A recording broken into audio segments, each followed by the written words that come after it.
बिहानको खाजा कोदोको रोटीसँगै तपाईँहरूलाई मेरो मिनी ब्लगमा स्वागत छ। Hello everyone, welcome to my mini blog. आयो तपाईँहरू सबैजना सन्चै हुनुहुन्छ होला। म पनि सन्चै छु। आज चाहिँ मल फाल्ने दिन। म चाहिँ बिहान भुटेको भात खाएर नानीहरू चाहिँ मल फाल्न हिँड्यौँ यसरी। अनि नानी चाहिँ मसँग पछायो। अनि हामी चाहिँ पुग्दासम्म दाइले खेतलाई यति धेरै मोर पुऱ्याइसक्नुहुन्छ बिहानै।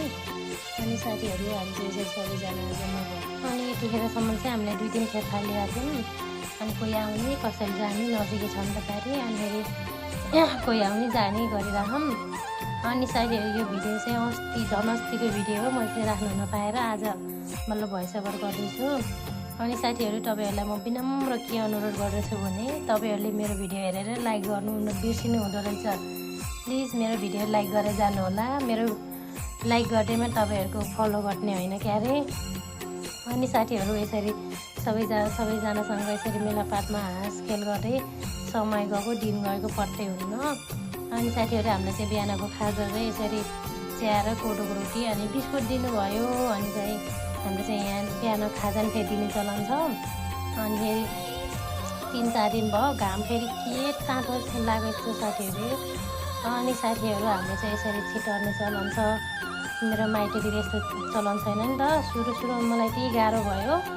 अनि पछाडिको ढाडको खालै जान्छ साथीहरू। यो के गर्नु साथीहरू, बिहा भइसकेपछि अर्का घर आइसकेपछि सबै कुरा ढाल्नै पऱ्यो, सबै कुरा सिक्नै पऱ्यो। अब मैले यो जान्दैन भनेर भएन। अनि साथीहरू हामीले चाहिँ यसरी फेरि हामीलाई खाना दिनुभयो। खाना खायौँ। अनि साथीहरू मेलो केही नसरेको यो 12 बजेको घामलाई हामीलाई यस्तो गाह्रो भयो।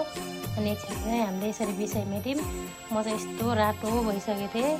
अनि साथीहरू मल कसको फाल्न ला भन्नुहुन्छ भने उनको फाल्न लगाएको आज मल चाहिँ।